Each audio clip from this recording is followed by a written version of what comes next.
సూరి నాగమ్మ గారి లేఖలు రాసిన తేదీ 26/10/1947. అన్న, ఈ ఉదయాన వేదపారాయణ ముగిసిన తర్వాత కొద్ది రోజుల క్రితం వచ్చిన వారొకరు భగవానుని సమీపించి, స్వామి, జ్ఞాని సర్వకార్యాలు చేస్తున్నా తానేమీ చేయనివాడు అంటారే, అది ఎలా సమన్వయిస్తుంది అని ప్రశ్నించారు. ఎలాగా?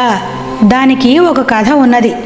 ఇద్దరు స్నేహితులు కలిసి పని మీద ఎక్కడికో వెడుతూ రాత్రి కావడం వల్ల ఒక సత్రంలో పడుకున్నారు. ఒకనికి గాఢంగా నిద్ర పట్టింది. రెండవ వానికి స్వప్నం. ఆ స్వప్నంలో తను తన స్నేహితుడు కలిసి ఎంతకాలమో ఎక్కడెక్కడో తిరిగినట్టు కలగంటున్నాడు. తెల్లవారింది. రెండవవాడు లేచి వీణ్ణి లేపి, ఏమోయ్ ఏమోయ్, నీవు నేను కలిసి అక్కడికి వెళ్ళాం, ఇక్కడికి వెళ్ళాం, ఆ పని చేశాం, ఈ పని చేశాం, అది చూసాం, ఇది చూసాం, ఇక్కడికి ఎప్పుడొచ్చాం అంటాడు. మొదటివాడికి ఆ భ్రాంతి లేనందువల్ల నేనెక్కడికి పోలేదు, ఇక్కడే ఉన్నాను అన్నాడు. వాస్తవానికి వీడు పోలేదు, వాడు పోలేదు. వాడికి ఆ స్వప్నభ్రాంతి వల్ల తానే కాక తనతో వీడు వచ్చినట్టు తోచింది. వీడికి ఆ భ్రాంతి లేదు కనుక నీవు పోలేదు, నేను పోలేదు, ఇద్దరం ఇక్కడే పడుకున్నాం, అది కలరా నాయనా అంటాడు. ఇదంతా ఎందువల్ల? దృష్టిభేదం వల్ల.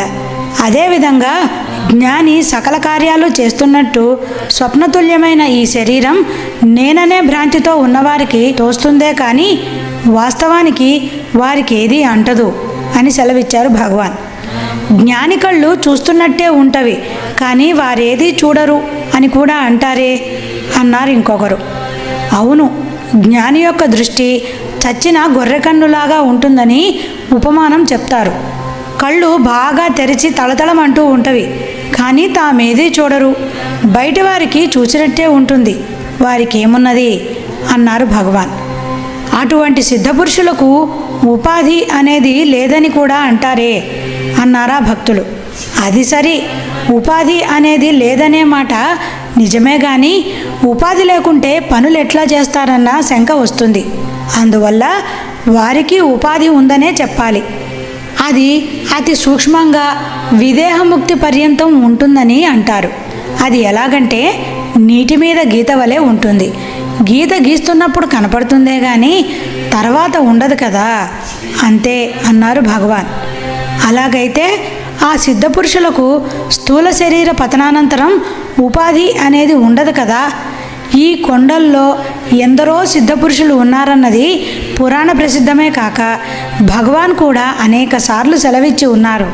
ఉపాధియే లేనప్పుడు సిద్ధపురుషులు అనేవారు విడిగా ఉండడం ఎలా అన్నారా భక్తులు. అదా సందేహం. అందుకే సిద్ధపురుషులలో కొంచెం భేదం చెప్తారు. ఏమంటే, క్షీరం క్షీరే యదా క్షిప్తం తైలం తైలే జలం జలే సంయుక్తమేకతాం యాతి తదాత్మాన్యాత్మ నిన్ముని అని వివేక చూడామణిలో అన్నట్టు, కేవలం జ్ఞానసిద్ధి పొందినవారు పాలలో పాలు, నూనెలో నూనె, నీటిలో నీరు లీనమైనట్టు స్థూల శరీర పతనానంతరం ఆత్మలో లీనమై ఉంటారని, కొందరికి మాత్రం కొన్ని సంస్కారాలు మిగిలి ఉంటావని, ఆ సంస్కారాలే సంకల్పరూపంగా నిలుస్తావని, ఆ సంస్కారాలు తీరేంత వరకు ఇష్టం వచ్చిన రూపం ధరించి లోకంలో సంచరిస్తూ అదృశ్యులవుతూ ఉంటారని విన్నాను. ఏదో ఒకటి అని సెలవిచ్చారు భగవాన్. ఈ భేదం ఎందువల్ల వస్తుందో అన్నారా భక్తులు. వారి వారి సంకల్ప బలాన్ని బట్టి వస్తుంది అన్నారు భగవాన్. సరే అన్న, ఇక సెలవు. వీలు చూసుకొని ఇంకో ఉత్తరం రాస్తాను.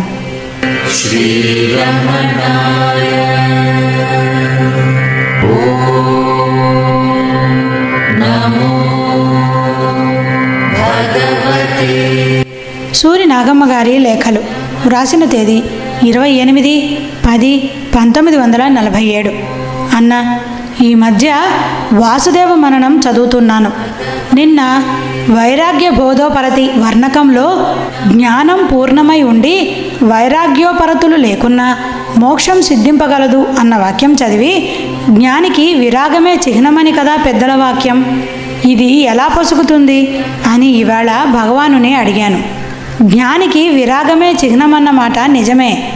ప్రారబ్ధవశాత్తు వారికి ఒకవేళ రాగం కలిగినా అది శరీరానికే కానీ తనకు కాదని తెలుసుకొని ఉంటాడని కూడా దానిలో చెప్పారే. ఆ రాగం వల్ల జీవన్ముక్తి సుఖానికి భంగమే కానీ విదేహముక్తికి జ్ఞానమే ప్రధానం. జ్ఞానం లభిస్తే వైరాగ్యోపరతులు లేకున్నా మోక్షం లభిస్తుందంటే మరణ సమయంలో మోక్షం కలుగుతుందని తాత్పర్యం. వైరాగ్యోపరతులు ఉన్నా జ్ఞానం లేకుంటే మోక్షం కలగదని. అయితే ఈ వైరాగ్యోపరతులు వృధా అవునా అంటే కావు, పుణ్యలోక ప్రాప్తికి కారణాలవుతాయని వాసుదేవ మననంలో చెప్పి ఉన్నారే అన్నారు భగవాన్. అసలు వైరాగ్యోపరతులు లేకుండా జ్ఞానం ఏ విధంగా కలుగుతుంది అన్నాను. భగవాన్ ఆదరంగా చూస్తూ, అవును, వైరాగ్య బోధోపరతులు మూడు ఒకటిని విడిచి ఒకటి ఉండవు. జ్ఞానం కలిగిన తర్వాత రాగయుక్తుడై వర్తించిన విరాగం ఆంతర్యంలో ఉండే ఉంటుంది. జీవన్ముక్తి సుఖానుభూతికి మాత్రం అంతరాయం అంటారు. ప్రారబ్ధం బలీయమై ఉండటం వల్ల వాసనలతో వివశతతో సంచరిస్తారే కానీ వాస్తవానికి రాగం వారికి అంటదు. దానినే ప్రారబ్ధం అంటారు అని సెలవిచ్చారు. అంటే స్వరూపం జ్ఞానం కలిగిన ప్రారబ్ధం బలీయంగా ఉంటే వాసనలు తోసివేయజాలరన్నమాట. ఆ వాసనాక్షయం అయ్యేంత వరకు నిలకడగా శాంతి కుదరదు, అంతేనా అన్నాను. అవును, వైరాగ్య బోధోపరతులు మూడు స్థిరంగా కలవారు బహు ఉన్నత స్థితిలో ఉన్నవారే, వారే జీవన్ముక్తులన్నమాట.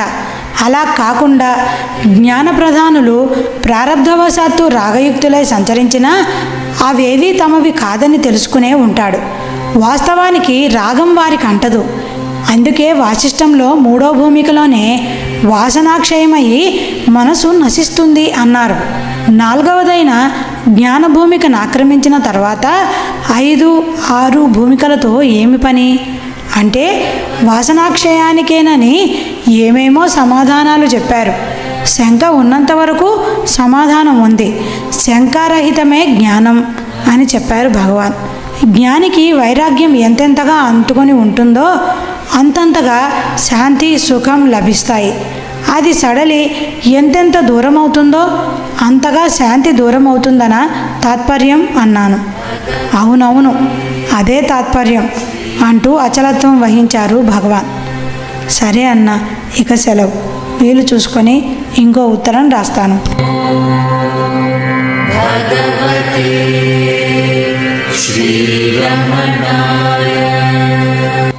సూరి నాగమ్మ గారి లేఖలు. రాసిన తేదీ 29/10/1947. అన్న, ఈ మధ్యాహ్నం 2:30 గంటలకు భగవాన్ మలయాళ పుస్తకం ఏదో చదువుకుంటూ సమీపంలో కూర్చున్న ఒక భక్తునితో మాట్లాడుతున్నారు. భగవాన్ మలయాళం చదవటం చిన్నతనంలోనే నేర్చుకున్నారా అన్నాడా భక్తుడు. గురుమూర్తంలో ఉండగా పళనిస్వామి కూడా ఉండేవాడు కదా, అతను ఆధ్యాత్మ రామాయణం దగ్గరుంచుకొని తరచూ చదువుతూ ఉండేవాడు.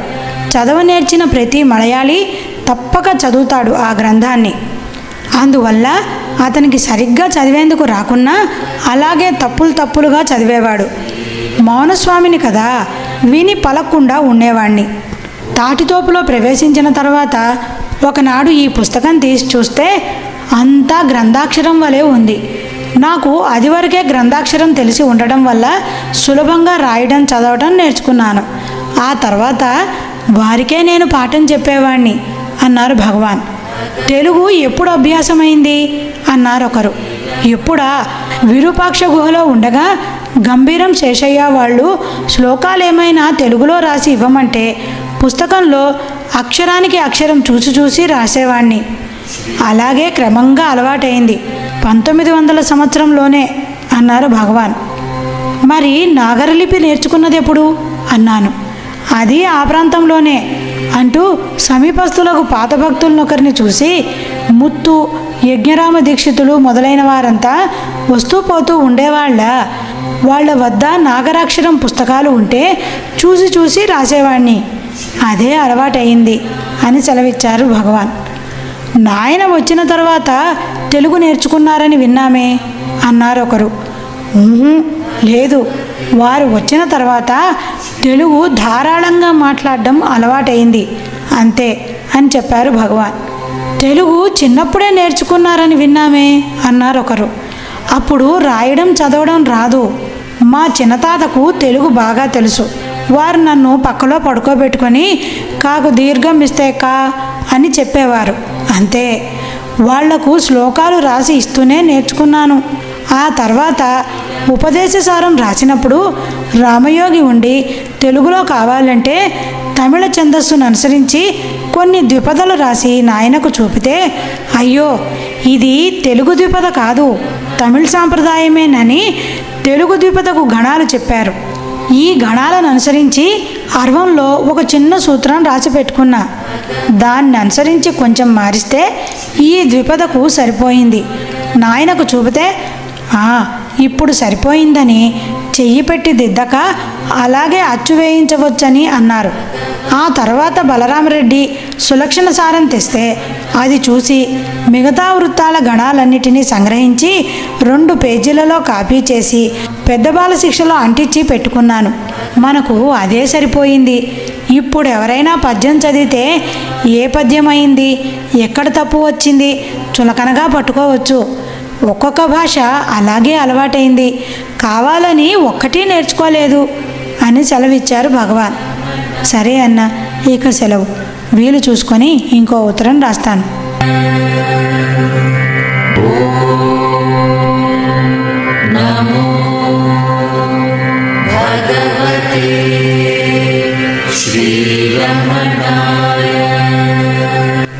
సూరి నాగమ్మ గారి లేఖలు. రాసిన తేదీ 30/10/1947. అన్న, ఈ ఉదయం తమిళ భక్తులొకరు భగవాన్ ఉద్దేశించి స్వామి జీవేశ్వరులు వినా జగత్తు లేదంటారే, దాని భావమేమి అని అడిగారు. అవును, జగజ్జీవేశ్వరులు త్రిగుణాత్మకములు కదా అన్నారు భగవాన్. ఈశ్వరుడు త్రిగుణముల సమిష్టిలో చేరవలసిన వాడేనా అన్నారా భక్తులు. ఆహా, సమిష్టి అయిన సత్వమే ఈశ్వరుడని, రజస్సు జీవుడని, తమస్సు జగత్తని అంటారు. శుద్ధ సత్వమే తాను అని సెలవిచ్చారు భగవాన్. అక్కడే ఒక బెంగాలీ యువకుడుండి, స్వామి సమాధి కేవలం నిర్వికల్పమని సహజ నిర్వికల్పమని 2 విధాలుగా చెప్పారే, వీటి లక్షణమేమిటి అన్నాడు. భగవాన్ అనుగ్రహంతో చూసి, సహజంగానే ధ్యానం అలవర్చుకొని సమాధి సుఖం అనుభవించేవాడు తాను ఏ పని చేసినా ఆ సమాధి నుండి జారడు. ఏ సంకల్పం రాని, ఏది పోని తానుగానే ఉంటాడు. దానినే సహజ నిర్వికల్పమని అంటారు. కేవల నిర్వికల్పం అంటే వాసనావశమై విజృంభించే మనస్సును బలవంతంగా అణిచి సమాధినిష్ఠుడు కావడం. ఆ విధంగా చేసేవారు కదలక మెదలక కొంతసేపు ఉండి యథాప్రకారం బాహ్యస్ఫురణకు వస్తారు. వీటినే నాశము లయము అంటారు. నాశమునకు సహజ నిర్వికల్పమని, లయమునకు కేవల నిర్వికల్పమని పేర్లు. లయ సమాధి స్థితి యందు ఉన్నవారికి మనస్సు బహిర్గతమైనప్పుడు తిరిగి లాగి పెట్టుకోవలసి వస్తుంది. మనస్సు నాశమైతే వేచిన విత్తనం వలె మొలకెత్తదు. అటువంటి వాడు ఏది చేసినా నిమిత్త మాత్రమే. తమ స్థితి నుండి జారరు. జారటం పట్టుకోవడం ఉన్నంత వరకు సాధకులే కానీ సిద్ధులు కారు. సహజ నిర్వికల్పనిష్ఠులు నివాత దీపం వలె నిస్తరంగా జలధి వలె చలనరహితులై ఉంటారు. తాము వినా వేరొకటి వారి దృష్టికి గోచరించదు. అజ్ఞులకు తాము వినా తదితరమే గోచరిస్తుంది. ఇదే భేదం అని సెలవిచ్చారు. 2 రోజుల క్రిందట రామకృష్ణ మఠం నుంచి వచ్చిన ఒకరు, స్వామి తురీయావస్థ అంటే ఏమిటి అన్నారు. తురీయావస్థ అంటూ వేరే లేదు, స్వరూపమే తురీయం అన్నారు భగవాన్. తురీయమని తురీయాతీతమని అంటారే మరి అన్నారా పృచ్ఛకులు. ఉన్నది ఒకటే అవస్థ, దాన్ని తురీయమనండి తురీయాతీతమనండి, ఏమన్నా సరే. జాగ్రత్త స్వప్న సుషుప్తులు 3 ఒకటి తర్వాత ఒకటిగా సినిమా రీలు మారినట్టు మారుతూ ఉంటవి. 3 తోపకాలే. ఈ మూడింటికి విలక్షణమైన సాక్షిగా ఉన్నదేదో అదే తాను. మూడవస్థలను తోసివేస్తే ఉండేది తానే కదా, అదే తురీయావస్థ. పరిభాషలో తురీయమని తురీయాతీతమని ఏదో చెప్తారే కానీ వాస్తవానికి ఒకే అవస్థ అని సెలవిచ్చారు భగవాన్. సరే అన్న, ఇక సెలవు. వీలు చూసుకొని ఇంకో ఉత్తరం రాస్తాను.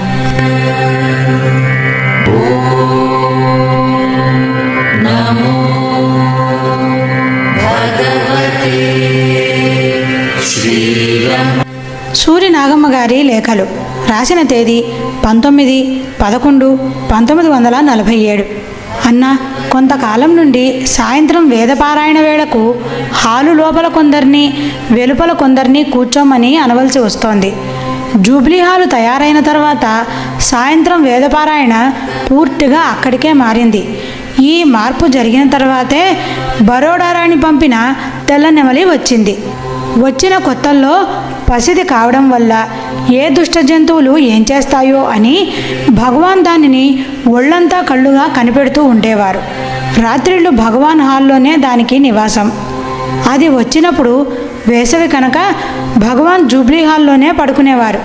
అందువల్ల ఉషకాలంలో జరిగే ఉపనిషత్ పారాయణ కూడా అక్కడే జరిగేది. చలికాలం రాగానే రాత్రి భోజనానంతరం భగవాన్ పడక హాల్లోకి మార్చారు సేవకులు.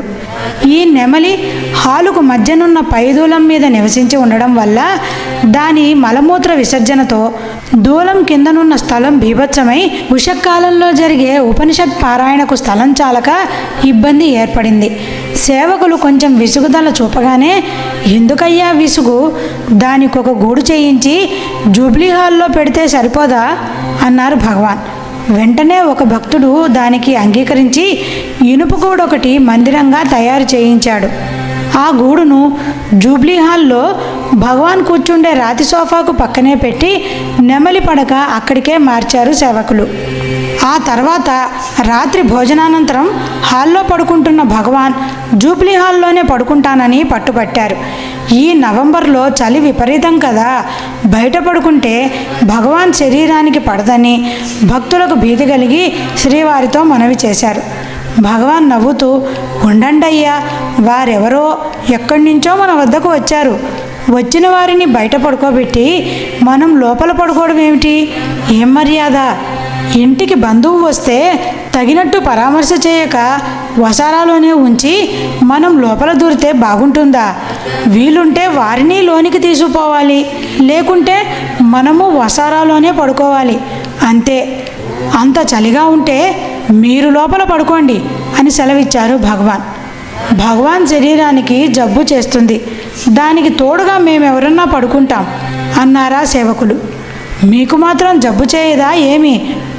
చాలును, కావాలంటే మీరే లోపల చేరండి అని ఆ రాత్రి వారెంత చెప్పినా అంగీకరించక జూబ్లీ హాల్లోనే పడుకున్నారట భగవాన్.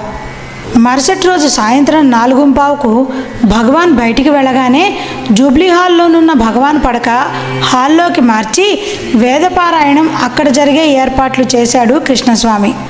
భగవాన్ తిరిగి వస్తూ ఆ ఏర్పాటు చూసి, ఇదిగో ఇవే చేష్టలు, వారిని ఖైదీ చేసినట్టు అక్కడ పడవేసి మనమంతా ఇక్కడ ఉండటమా? వేదపారాయణకు ఈ హాలు చాలకనే కదా అక్కడికి మార్చుకున్నాం. ఇంతలో ఈ హాలు పెరిగిందా ఏమి? మళ్ళీ కొందరిని లోపల ఉంచటం, కొందరిని బయటికి తరమటం ఎందుకు? ఇది ఇక్కడే అన్నీ జరిపితే నెమలికి సందడిగా ఉంటుంది, మనకు విశాలంగానూ ఉంటుంది. రేపటి నుంచి అక్కడే ఉండేటట్లు ఏర్పాటు చేయాలి.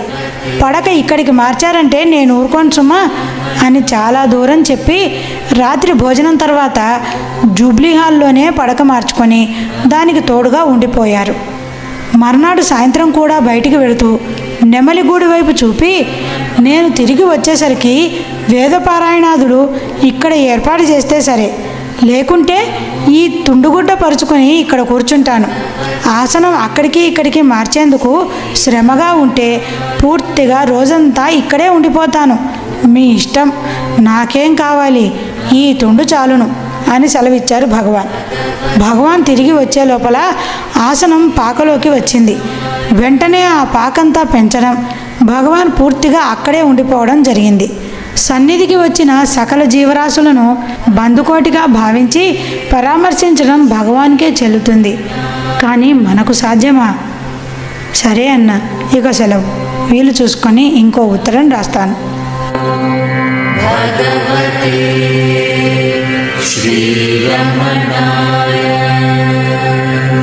సూరి నాగమ్మ గారి లేఖలు. రాసిన తేదీ 21/11/1947. అన్న, ఈ మధ్యాహ్నం 3 గంటలకు తెల్లనెమలి భగవాన్ సన్నిధికి వచ్చి అందరి మధ్యన సంచరిస్తూ ఉంది. ఒక భక్తుడు దాని సాధు జీవనం గమనించి, దీనికి జన్మాంతర వాసన ఉన్నట్లుందే, కాకుంటే ఇందరి మధ్య ఇంత చొరవగా తిరుగుతుందా అన్నాడు. అందుకే ఇక్కడి వారంతా మాధవుడే ఇలా వచ్చాడని అంటారు అన్నారు భగవాన్. అయితే గత జన్మలో నేను ఫలానా అని దానికి తెలుస్తుందా అన్నాడా భక్తుడు. అదెలా తెలుస్తుంది? వాసనావశం వల్ల సంచరిస్తారే గాని గత జన్మలో ఫలానా జీవినని ఏ ఒక్కరికీ తెలియదు. అదే మరపు. ఆ మరపు ఉండడమే మేలయ్యింది. ఈ ఒక్క జీవితంలోనే తలపులతో వేగలేకుండా ఉన్నామే, అవన్నీ తెలిస్తే భరించగలమా? గత జన్మల వృత్తాంతం తెలుసుకోవడం అంటే తన్ను తాను తెలుసుకోవడమే. ఆ ఎరుక కలిగితే ఈ జన్మ ఆ జన్మ అన్నీ తోపకాలేనని తెలుస్తుంది. అంతా సంకల్ప సృష్టేనాయే. వాసిష్టంలో ఈ సృష్టిని గురించి ఎన్ని రకాలుగా చెప్పారో చూడండి. గాది విష్ణువును నీ మాయాస్వరూపం చూడాలి అంటే ఎన్నో విధాలుగా చూపించాడు. లవణ మహారాజు కథ అంతే. శుక్రుడి చరిత్ర ఇంకా వింత. సమాధిలో ఉన్నవాడు ఉన్నట్లే ఉండి శరీరం శిథిలమైనది తెలియకుండా ఎన్నో జన్మలెత్తి కడకొక బ్రాహ్మణుడై పుట్టి మేరుగిరిపై తపస్సు చేస్తుంటే తండ్రి అయిన భృగువు కాలుడు స్థూల శరీరంతోనే నడిచి వెళ్ళి ప్రబోధిస్తే ఆ శుక్రుడు వారిద్దరితో కలిసి వచ్చి ఆ శరీరంలో ఈ శరీరం చూచినట్టు యముని ఆజ్ఞ వల్ల తిరిగి మొదటి శరీరంలోనే ప్రవేశించినట్టు చెప్పారు. ఇంకా కొన్ని కథల్లో ఒకరికి స్వప్నంగా తోచింది వేరొకరికి జాగ్రత్తగా తోచినట్టు చెప్పారు. ఇందులో ఏది యథార్థం అన్నారు భగవాన్. ఒకరికి స్వప్నంగా తోచిందే వేరొకరికి జాగ్రత్తలో యథార్థంగా ఎలా కనిపిస్తుంది అన్నాడా భక్తుడు. దానికేమి, అది స్వప్నమే కదా. తెర మీద బొమ్మల వలె అన్నీ తోపకాలే. వాస్తవానికి తాను ఏదీ కాదు.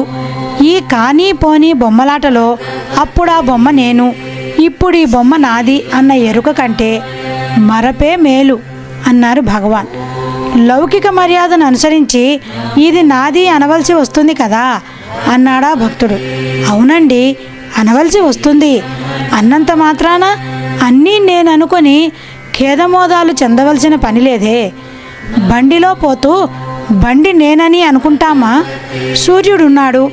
నీళ్లతో నిండిన చిన్న కుండలోనూ పెద్ద నదుల్లోనూ అద్దంలోనూ అన్నిటిలోనూ ప్రతిబింబిస్తాడు.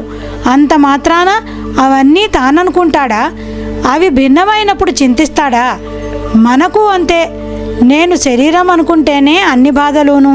శరీరం నేను కాదని తోసివేస్తే సూర్యుని వలె తనంతట తాను ప్రకాశిస్తూ సర్వత్రా నిండి ఉంటారు అని సెలవిచ్చారు భగవాన్.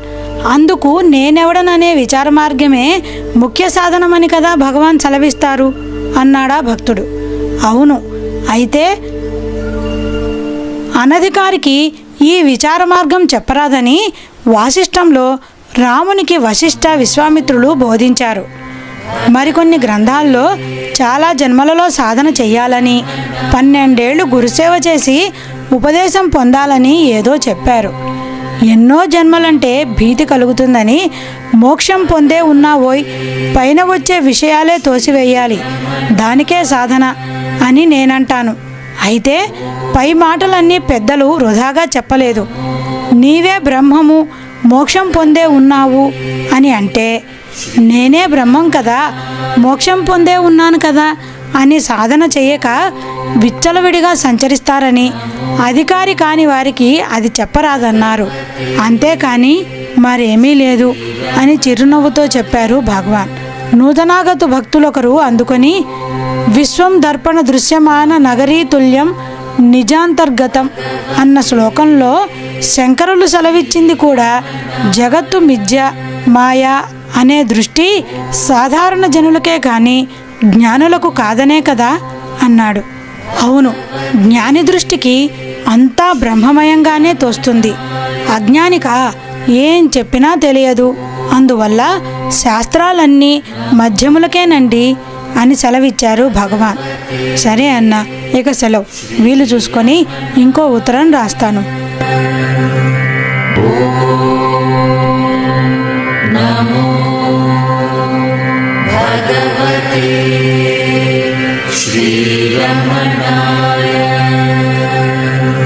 సూర్యనాగమ్మ గారి లేఖలు రాసిన తేదీ 25/11/1947.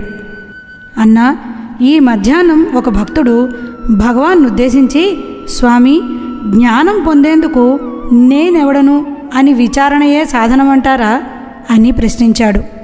భగవాన్ ప్రసన్నవదనంతో, ఒక్క విచారణయే కాదు, రూపము, నామము, యోగము, తపము, జపము ఏ ఒక్కటి కాని అవలంబించి పట్టుదలతో సాధన చేయగా అదే తానవుతాడు. అధికారి తారతమ్యాన్ని అనుసరించి ఒకటి కన్నా ఒకటి మేలని అంతరాంతరాలుగా చెప్పారు. తిరువణ్ణామలకు కొందరు చాలా దూరంగా ఉంటారు, కొందరు దగ్గరగా ఉంటారు, కొందరు ఊళ్ళో ఉంటారు, కొందరు హాలులోకే వస్తారు. హాల్లో అడుగుపెట్టిన వారికి అదిగో మహర్షి అంటే చాలును.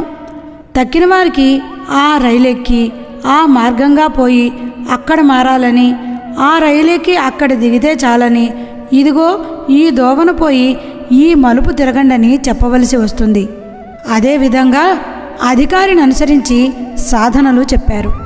అంతటా పూర్ణంగా ఉన్న తన్ను తెలుసుకోవడానికి కాదీ సాధనలు, పై విషయాలను తోసివేసేయడానికే. పైవన్నీ తోసివేస్తే తాను ఉన్నట్టు ఉంటాడు. సదా ఉండేదేదో అదే తాను, అన్నీ తనలో పుట్టినవే. ఆ విషయం ఎప్పుడు తెలియగలదంటే తన్ను తానెరిగినప్పుడే. ఎరగనంత వరకు ఈ దృశ్యమంతా యథార్థంగానే తోస్తుంది. ఒకడు ఈ హాలులో పడుకొని నిద్రపోతాడనుకో, ఆ నిద్రలో ఎక్కడికో పోయి దారి తప్పి ఆ ఊరు ఈ ఊరు, కొండలు గుట్టలు తెగ తిరిగి ఎన్నాళ్ళో తిండి లేక నీళ్లు లేక మలమలలాడుతూ కష్టపడి ఎవరినెవరినో మార్గం అడిగి తెలుసుకుని ఈ ఊరు చేరి ఈ హాలులో అడుగుపెట్టినట్టు తోచి అమ్మయ్య అని ఉలిక్కిపడి లేస్తాడు. ఈ కథంతా ఒక్క క్షణంలోనే. లేచిన తర్వాత కదా తానెక్కడికి పోలేదని తెలిసేది. ఇది అంతే. జ్ఞాననేత్రం తెరిచినప్పుడు తన్ను తానుగానే ఉన్నానని తెలుస్తుంది అని సెలవిచ్చారు. అన్ని సాధనలు విచార మార్గంలో అణిగినవేనని అంటారే, నిజమేనా అన్నాడా పృచ్ఛకుడు. అవును, నేనెవడను అన్న విచారణయే వేదాంత బోధనలన్నిటికీ మొదలు చివరాను. సాధన చతుష్టయ సంపత్తి కలవాడే వేదాంత విచారణకు అధికారి అని అంటారు. ఈ నాలుగింటిలో మొదటిదే ఆత్మానాత్మ వివేకం. ఆత్మ నిత్యం, జగత్తు మిథ్య అని తెలుసుకోవడమే దాని తాత్పర్యం. తెలుసుకోవడం ఎలా అంటే నేనెవరను, నా ఆత్మస్వరూపమేమి అని విచారించడమే. ఇది ముందే చెప్తారు కానీ అది నచ్చదు. ఏవేవో సాధనలు చేసి కడపటకు కానీ దాన్ని అనుసరించరు. ఏబిసిడీలు చిన్నప్పుడే నేర్పారు కదా. బిఏ ఎంఏలైనా ఆ ఏబిసిడీలలోనివే కదా. ఆ పెద్ద చదువులు ఎందుకు అంటే నచ్చుతుందా? అంతా చదివి విమర్శిస్తే కదా అన్నీ ఏబిసిడీలేనని తేలేది. అన్ని శాస్త్రాలు అకారాది అక్షరాలలో అనగలేదా? అలాగని శాస్త్రాలు వల్లవేసిన తర్వాత కదా తేలేది. అలాగే ఒక్కొక్కటిను. ఎన్నో నదులున్నవి, కొన్ని సూటిగాను, కొన్ని వంకర టింకరగాను అక్కడక్కడ ప్రవహించి కడపట కడలిలో కలిసినట్టే అన్ని మార్గాలు విచారణ మార్గంలో అణుగుతవి. అన్ని భాషలు మౌనంలో అణిగినట్టే. మౌనం అంటే ఎడదగని భాష అన్నమాట. అంటే శూన్యంగా ఉండడం కాదు, తానుగానే భాషిస్తుంది. అంతా తనలోనే ఉన్నట్టు తోస్తుంది. తమిళనాడులోని పెద్దలొకరు, ఏమిరా మనం తెరగా ఉన్నాము, లోకమంతా మనలోని చిత్రాలుగా ఉన్నవి అని ఒక పాటలో పాడారు. మౌనం అంటే అంతటా పూర్ణమై ఉంటుంది. జ్ఞాని దృష్టికి అంతా ఒకటిగానే తోస్తుంది. వారు చూసినా చూడని వారే. అని సెలవిచ్చి మౌనం వహించారు భగవాన్. సరే అన్న, ఇక సెలవు. వీలు చూసుకొని ఇంకో ఉత్తరం రాస్తాను. ఓం నమో భగవతే శ్రీ అరుణాచల రమణాయ. ఓం నమో భగవతే శ్రీ అరుణాచల రమణాయ. సూరి నాగమ్మ గారి లేఖలు. రాసిన తేదీ 29/11/1947. అన్న, అరుణాచల శిఖరం మీద జ్యోతి కనిపించగానే భగవాన్ సన్నిధిలో అఖండ దీపం వెలిగించడం, ప్రసాదాలు పంచిపెట్టి అక్షరమణమాల మొదలైనవి పాడడం ఇత్యాదులన్నీ చూడదగినవి. అందులో ఈ సంవత్సరం వాన లేనందున ఉత్సవం చాలా మనోహరంగా జరిగింది. దీపదర్శనానికి ముందు భగవాన్ సన్నిధిలో జరిగే విషయాలన్నీ లోగడ రాసే ఉన్నాను కదా. దీపదర్శనం గురించి ఇప్పుడు రాస్తాను. 27/11/1947 సాయంత్రం 3 గంటల నుంచే భక్తులు ఉత్సవానికి సన్నాహం చేయడం ప్రారంభించారు. జూబ్లీ హాలులో చిత్ర విచిత్రపు రంగవల్లులు తీర్చి మామిడి తోరణాలు కట్టారు. వేకువ నుండి ప్రదక్షిణానికి వెళ్లే జనమంతా దీపదర్శనార్థం మధ్యాహ్నం 12 గంటలకే అరుణాచలేశ్వర ఆలయానికి వెళ్ళారు. రమణ భక్తులు మాత్రమే ఇక్కడ ఉండడం మామూలు, అందువల్ల ఒత్తిడి ఉండదు. సాయంత్రం 4:30కి భగవాన్ గోశాలకు వెళ్ళగానే సేవకులు కొండ శిఖరానికి ఎదురుగుండా పట్టెమంచం వేసి పరుపులు పరిచి భగవాన్ సోఫా పక్కన ఉండే సామానంతా తెచ్చి ఒక బల్ల మీద పెట్టారు. మంచానికి ఎదురుగా ఎత్తైన కుర్చీపీట మీద ఇనుప బాణలి పెట్టి నెయ్యి పోసి పెద్ద ఒత్తి వేశారు. దాని చుట్టూ పూలతో అలంకరించారు. ఇంతలో వెన్నంటి వచ్చే అనుచరులకు దీపోత్సవ గాథలు వివరిస్తూ గోశాల వైపు నుంచి వచ్చే భగవాన్ సాక్షాత్తు సదాశివుని వలె గోచరించడం వల్ల అంతా లేచి నిలబడ్డారు. భగవాన్ వచ్చి ఆసీనులైన తర్వాత నమస్కరించి ఎడమ పక్కన స్త్రీలు, కుడి పక్కన పురుషులుగా కొండవైపు ఉన్న మెట్ల వరకు తీర్చి కూర్చున్నారు. వారంతా సమర్పించిన టెంకాయలు, పళ్ళు, గంపలు నిండడమే కాక రకరకాల భక్ష్యాలతో నింపిన టిఫిన్ క్యారియర్లు, కళాయి గిన్నెలు, ఇత్తడి డబ్బాలు భగవాన్ ముందున్న భాగమంతా ఆక్రమించినవి. జ్యోతికై పెట్టిన బాణలిలో అంతా తెచ్చిన నెయ్యి పోసేసరికి గిర్రున నిండింది. అందరూ తెచ్చిన కర్పూరం ఒత్తిపైన పెట్టి ఉంచారు. అగరవత్తుల ధూపం మందమారుతంతో సఖ్యం చేసుకొని సభను సద్వాసనామయంగా చేసింది. భగవాన్ భక్తులందరినీ కారుణ్య దృష్టితో చూసి సమీపస్తులకు గిరిశిఖరం మీద దీపం వెలిగించే ప్రదేశం చూపుతూ దీపదర్శన తత్వం వివరించారు. అది ముగియగానే వేదపారాయణ ఆరంభమయ్యింది. పారాయణ ముగిసేసరికి సూర్యాస్తమయం అయ్యింది. వెంటనే జూబ్లీ హాలు చుట్టూ పెట్టిన మట్టి ప్రమిదంలో దీపాలన్నీ వెలిగించారు. పాకకు తోరణంలో కట్టబడ్డ విద్యుత్ దీపాలకు స్విచ్ నొక్కటం వల్ల అన్నీ దివ్యజ్యోతుల వలె ప్రకాశించుచూ ఉన్నవి. నా కర్మణ చెప్పకుండా అఖండ జ్యోతి దర్శనార్థం అంతా ఎదురు చూస్తూ కూర్చున్నారు. సేవకులు దూరదర్శన యంత్రం తెచ్చి భగవాన్ చేతికిస్తే భగవాన్ ఆ యంత్రాన్ని కంటి దగ్గరగా పెట్టుకొని అరుణాచల శిఖరం వైపు చూడసాగారు. శ్రీవారి దృష్టి అరుణగిరి శిఖరం మీద నిలిస్తే మా దృష్టి వారి వదన మండలమందే నిలిచిపోయింది. మాకు అరుణగిరి వైపు చూడాల్సిన అవసరం లేదు, ఎందుకంటే అక్కడ దృశ్యం ఇక్కడ ప్రతిబింబితమే. ఉన్నట్టుండి ఠప్పు ఠప్పు అనే గుండ్ల శబ్దంతో పాటు అరుణాచల శిఖరం మీద జ్యోతి కనిపించింది. వెంటనే భగవాన్ సన్నిధిలో అఖండ దీపం వెలిగించారు. బ్రాహ్మణ సమూహం లేచి న కర్మణ న ప్రజాయ ధనేన అంటూ వేదమంత్రం చదివి కర్పూర నీరాజనం ఇచ్చిన తర్వాత భక్తులంతా ప్రణామం చేసి విభూతి కుంకుమ గ్రహించి కూర్చున్నారు. అందరూ తెచ్చిన భక్ష్యాలలోనూ పళ్లలోనూ భగవాన్ కొంచెం కొంచెం గ్రహించిన తర్వాత ప్రసాదాలు అందరికీ పంచిపెట్టబడ్డవి. ఆ వెంటనే కొందరు భక్తులు 2 జట్లుగా ఏర్పడి అక్షరమణమాల చరణాలు పాడుతూ ఉంటే ఆనందోద్రేకంతో భక్తులంతా అరుణాచల శివ అరుణాచల శివ అంటూ పల్లవి పాడసాగారు. అది ముగియగానే కరుణాపూర్ణ సుధాబ్దే అంటూ పంచరత్న శ్లోకాలు, తమిళ వృత్తాలు పాడారు.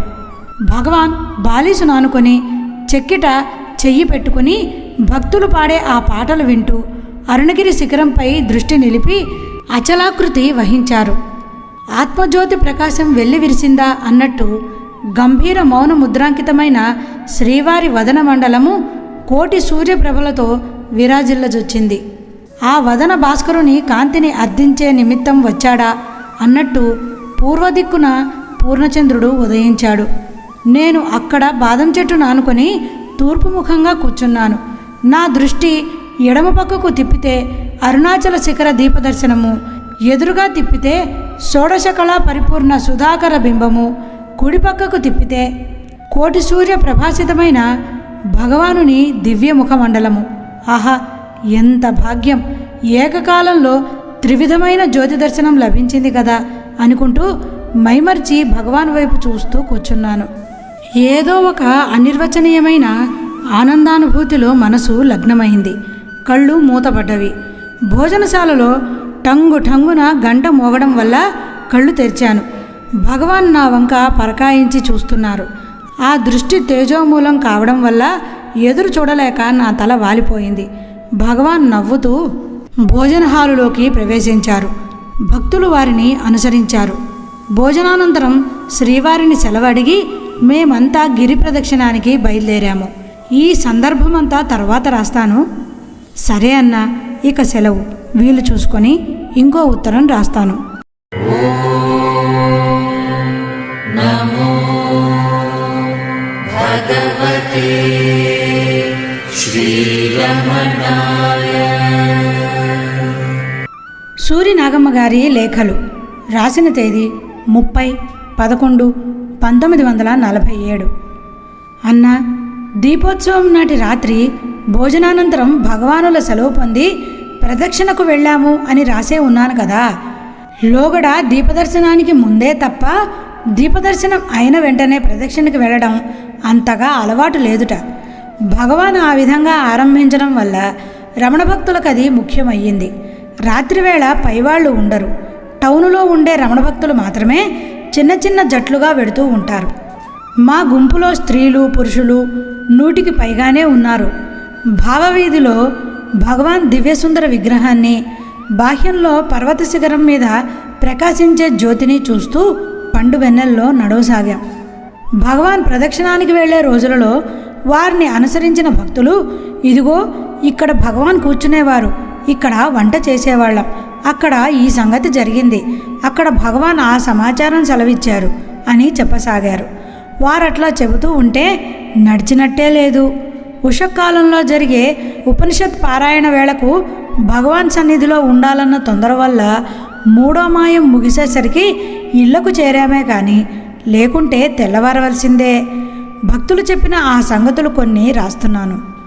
అంతా మాట్లాడుకుంటూ ఉన్నామలై తీర్థం వద్దకు వచ్చేసరికి భగవాన్ ప్రదక్షిణానికి వచ్చే రోజుల్లో వెనకబడ్డ వారంతా వచ్చి కలుసుకోవాలని ఇక్కడ కొంచెం సేపు కూర్చునేవారు. మనం కూడా కూర్చుందామా అన్నారొక భక్తులు. సరేనని అంతా కూర్చున్నాం. భగవాన్ ప్రదక్షిణకి బయలుదేరడం విరమించి ఎంతకాలమైందో అన్నాను నేను.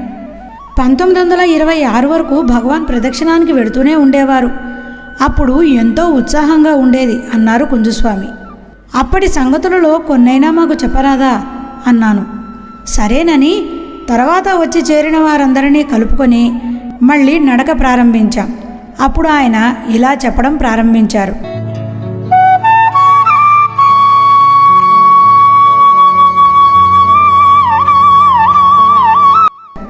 ఒకనాడు మాకందరికీ ప్రదక్షిణ వెళ్లాలన్న కుతూహలం కలిగింది. భగవాన్తో మనవి చేస్తే సమ్మతించి మధ్యాహ్నం భోజనం అవ్వగానే బయలుదేరారు. భగవాన్ ప్రదక్షిణం వస్తే నిదానంగా నడవడం మామూలు. అందువల్ల ఎవరో మా ప్రయాణం చెప్పగా విని కలుసుకోలేనా అన్న ధైర్యంతో వేణమ్మ తినుబండారాల మూట నెత్తిన పెట్టుకొని వెనక రాసాగింది. మేము శోణతీర్థం దాటేసరికి ఆమె జాడ భగవాన్ కనిపెట్టి, అదిగో వస్తున్నది వేణమ్మ, ఎవరో చెప్పి పంపినట్టుంది, ఎంత వద్దన్నా ఈ చేష్టలు విడవరే అంటూ తిరిగి చూసి, అదిగో నెత్తిన మూట, సరే ఇందుకిదే శాస్తి అంటూ గబగబా నడవడం ప్రారంభించారు. ఆమె వారి నడకతో కలుసుకోగలదా? అయితేనేమి, రొప్పుతూ రోజుతూ వస్తున్నదే కానీ నిలవలేదు. భగవాన్ గౌతమాశ్రమం దాటేదాకా అదే విధంగా నడిచి వెనక్కి తిరిగి చూశారు. ఆమె వడివడిగా వస్తుండడం గోచరించింది. హృదయం కరిగి రోడ్డు పక్కనే కొంచెం దూరంలో ఉన్న మామిడి చెట్టు వైపుకి దారి తీశారు. మేము శ్రీవారిని అనుసరించాం.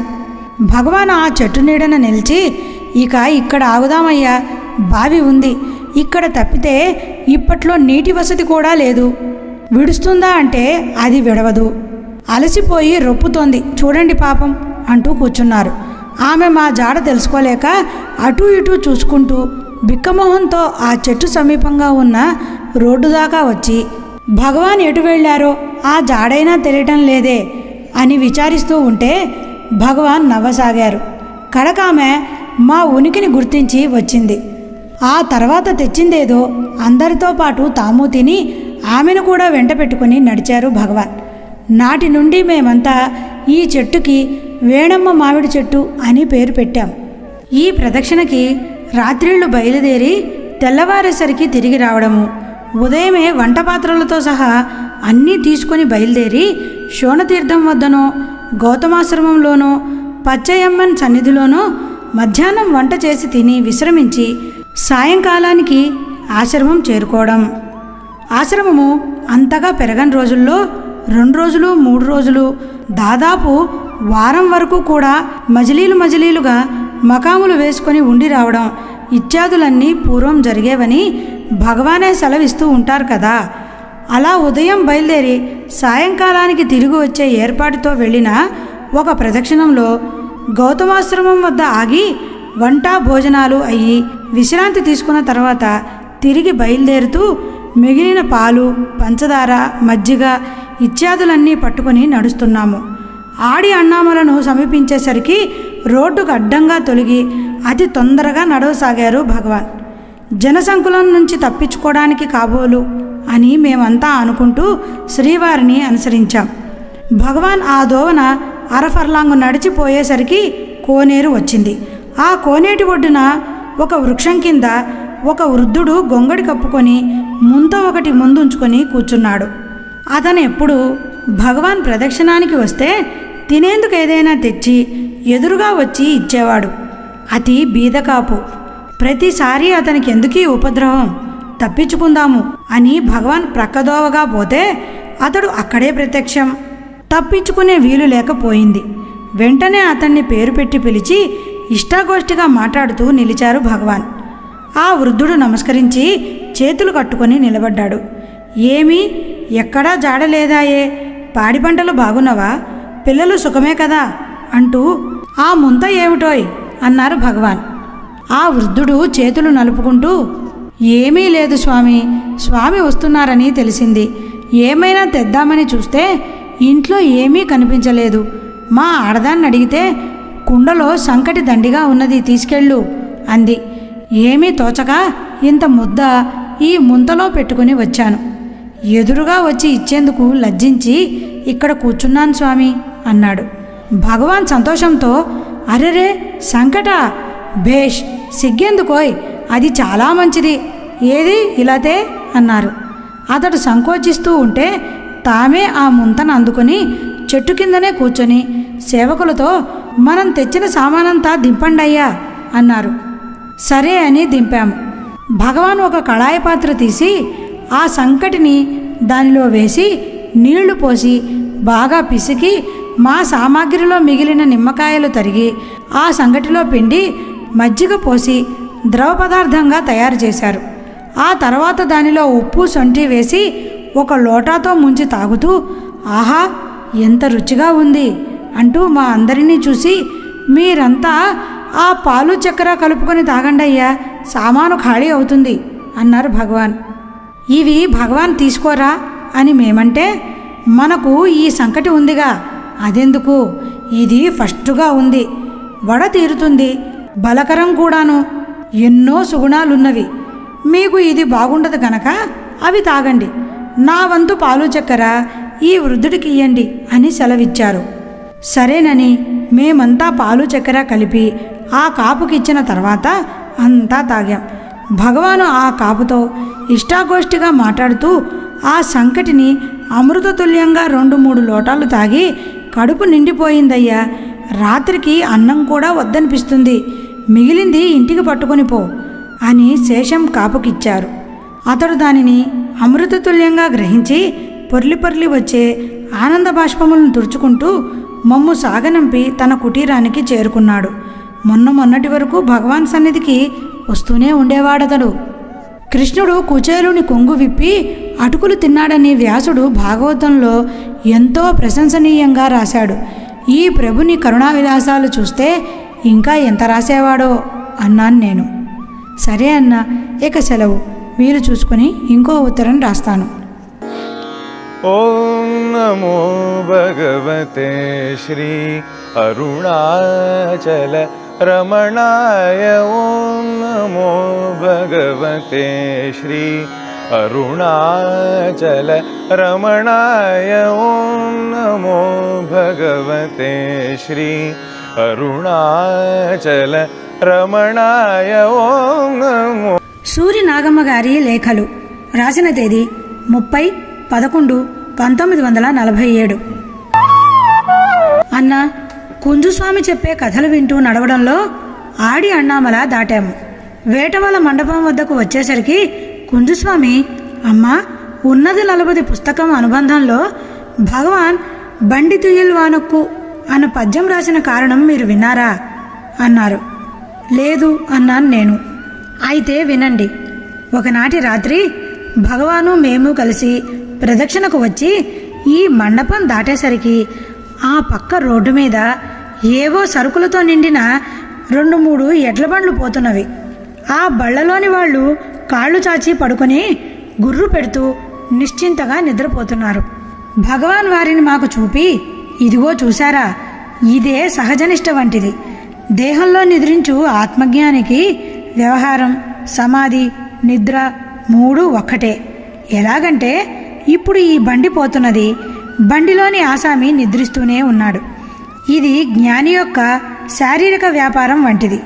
ఈ బండి నిలిచినా ఆ ఆసామి నిద్రిస్తూనే ఉంటాడనుకో, అది జ్ఞాని యొక్క సమాధినిష్ట వంటిది. బండి గమ్యస్థానం చేరగానే విప్పుతారు. ఆ మనిషి అప్పుడూ నిద్రిస్తూనే ఉంటాడు. అది జ్ఞాని యొక్క నిద్ర వంటిదన్నమాట. శరీరం వారికొక బండి. నడిచినా నిలిచినా విప్పినా ఆ ఆసామి నిద్రిస్తూనే ఉంటాడు అని సెలవిచ్చారు. ఆ తర్వాత ఆ భావమే బండి తుయ్యుల్ వానుక్కు అనే వెంప రాశారు భగవాన్. తెలుగులో వచనంగా కూడా రాశారు అన్నారు కుంజస్వామి. ఈ విషయాన్ని గురించి చర్చించుకుంటూ ఈశాన్య మఠం వైపుకు వెళ్లే రోడ్డు మలుపుకి వచ్చాం. మళ్ళీ కుంజస్వామి గారు, అమ్మా, భగవాన్ ఒక్కొక్కసారి ప్రదక్షిణకు బయలుదేరితే మధ్య ఈ దోవలో ఉరుములు మెరుపులతో కూడిన వాన పట్టుకునేది. కూడా ఉన్నవారంతా పరుగులు తీసి ఏదో మరుక్కి చేరేవారు. భగవాన్ మాత్రం మామూలు నడకతోనే వారున్న చోటికి చేరేవారు గాని రవ్వంతైనా తొందరపడేవారు కాదు. ఒకసారి ఈ మలుపు వద్ద పెద్ద వాన వచ్చింది. అంతా పరిగెత్తి ఈశాన్యమఠం చేరారు. భగవాన్ మాత్రం మామూలుగానే నడుస్తూ తడిసి ముద్దయి మఠానికి చేరారు. సాధారణంగా అటు వెడితే ఆ మఠం వారు పట్టుకుంటారని ఈ కొండ పక్కన పోయి అదిగో ఈ మున్సిపాలిటీ బంగళా ఉందే, ఆ బంగళా వీధి అరుగు మీద కూర్చునేవారు. సేవకులు ఒకరిద్దరు తప్ప మిగతా వారంతా అక్కడ నమస్కారం చేసుకుని ఎవరి దోవన వారు పోవలసిందే. గుంపుగా వెడితే టౌన్లో ఉన్న వాళ్ళంతా వచ్చి మర్యాదలు చేయడం ప్రారంభిస్తారని అలా అందరినీ పంపి తాము ఒక దుప్పటి ముసుగు పెట్టుకుని ప్రవాళగిరికి పక్కగా ఉన్న అడ్డదోగన పడి ఆశ్రమం చేరుకునేవారు. అలా చేసినా ఏ కొందరో గుర్తించి ఏదో ఒక తినుబండారం తెచ్చి ఇచ్చేవారు. రాత్రి ప్రదక్షిణకు వస్తే టౌన్ సమీపిస్తుందనగానే ఎవ్వరూ పాట పాడవద్దని, పెద్దగా మాట్లాడవద్దని అనేవారు భగవాన్. ఊళ్ళో వాళ్ళకి నిద్రాభంగం కలుగుతుందని, మన మూలంగా వారికి ఎందుకా కష్టమని శ్రీవారి తలుపు అని చెబుతూ ఉంటే టౌన్కు వచ్చాం. 2 గంటలైందేమో, అంతా నిశ్శబ్దంగా ఉంది. మళ్ళీ కుంజుస్వామి, అమ్మ, ఇంకో పర్యాయం వేసంగిలో ఒక వెన్నెల రాత్రి భోజనం కాగానే భగవాను మేము ప్రదక్షిణకు బయలుదేరి ఇక్కడకు వచ్చేసరికి ఇదే వేళ అయింది. ఊరంతా నిద్రపోతూ ఇలాగే నిశ్శబ్దంగా ఉంది. వేసంగి కనుక అన్ని ఇళ్లవి కిటికీలు తెరిచే ఉన్నాయి. అంగళ్ళన్నీ తలుపులు బిగించి తాళములు వేయబడి ఉన్నాయి. కావలి వాళ్ళు మాత్రం గస్తీ తిరుగుతున్నారు. భగవాన్ ఆ దృశ్యమంతా మాతో చెబుతూ, ఇదిగో ఇప్పుడు ఈ నగరమంతా ఎలా ఉందో చూశారా? రాజవీధులు, మేడలు, మిద్దెలు, లైట్లు అన్నీ ఉన్నట్లే ఉన్నవి. కావలివారు తప్ప ఆసాములంతా నిద్రిస్తున్నారు. అందువల్ల నిశ్శబ్దంగా ఉంది. అయితే ఈ అంగళ్ళవారంతా తలుపులు బిగించి తాళము వేసుకొని నిద్రిస్తున్నారు. తెల్లవారితే లేస్తారు. ఒకటే కోలాహలం. ఇది సవికల్ప సమాధికి సమానం. అవిగో ఆ మేడలు, మిద్దెలు చూడండి. కిటికీలు తెరిచే ఉన్నవి, కానీ చూచేవాడు నిద్రిస్తున్నాడు. అది తురీయ స్థితి వంటిది, జ్ఞాని స్థితి అంతే. ఇది కూడా ఒక ఉపమానంగా చెప్పవచ్చును. కన్ను తెరిచి ఉన్నట్టే ఉంటుంది, వారు మాత్రం సుఖంగా నిద్రపోతారు అని సెలవిచ్చారు భగవాన్. ప్రదక్షిణకు వస్తే ఇటువంటి ఉపమానాలు ఎన్నో చెప్పేవారు అన్నారు కుంజస్వామి. ఈ కథ ముగింపుతో ఇల్లు చేరాం. మర్నాడు భగవాన్ మా ప్రదక్షిణ సమాచారం అంతా సమీపస్తులను విచారించి తెలుసుకొని, ఏమోనయ్యా, మీరంతా సరదాగా వెళ్ళి వచ్చారంటే నాకు కడుపుబ్బుగా ఉంది. మనం ఇప్పుడు ఎక్కడికి పోయేందుకు లేదు అన్నారు నవ్వుతూ. ఒక భక్తుడు, భగవాన్ అడవి మార్గంగా కూడా ప్రదక్షిణకు వెళ్ళేవారటే అన్నాడు. నిజమే, చాలామంది ఉంటే రోడ్డున వెళ్ళేవాణ్ణి, ఒకరిద్దరైతే అడవి మార్గంగానే వెళ్ళేవాణ్ణి, ఒంటరిగా వెడితే కొండపాదాన్ని అనుసరించిన మార్గంలో వెళ్ళిపోయేవాణ్ణి అన్నారు భగవాన్. ప్రదక్షిణకి 3 తోవలా అన్నాడా భక్తుడు. అవును, రోడ్డు ఒకటి, గిరిపాదం ఒకటి, ఆ రెండికి మధ్యన కాలిబాట ఒకటి ఉన్నది అని సెలవిచ్చారు భగవాన్. భగవాన్ అవన్నీ తిరిగేవారు కాబోలు అన్నాడా భక్తుడు. సరిపోయింది, అదొక్కటేనా? కొండంతా తిరిగేవాణ్ణి. ఈ కొండ మీద నా కాలు పడని చోటే లేదు. ఈ కొండ మీద ఎన్నో ఔషధులున్నవి, ఎక్కడ పడితే అక్కడ నీటి ఊటలు ఉన్నవి. అందువల్లనే ఈ పర్వతం సిద్ధనివాసం అని అంటారు. ఈ మధ్య భూగర్భ శాస్త్రజ్ఞులు వచ్చి ఈ కొండ ఎంత పురాతనమైనదో పరిశీలించాలని తమ దేశానికి వెళ్ళిన తర్వాత కొన్ని రాళ్లు పంపవలసిందిగా ఇక్కడికి రాస్తే వీరు పంపారు. వారు హిమాలయపు రాళ్ళు, ఈ రాళ్ళు పరిశీలిస్తే ఇదే పురాతనమైనదని తేలిందట. ఈ విషయం వారే ఇక్కడికి రాశారు అని సెలవిచ్చారు భగవాన్. సరే అన్న, ఇక సెలవు.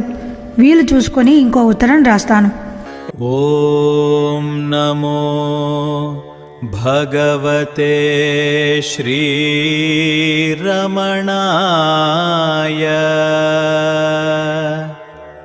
ఓం నమో భగవతే శ్రీరమణాయ.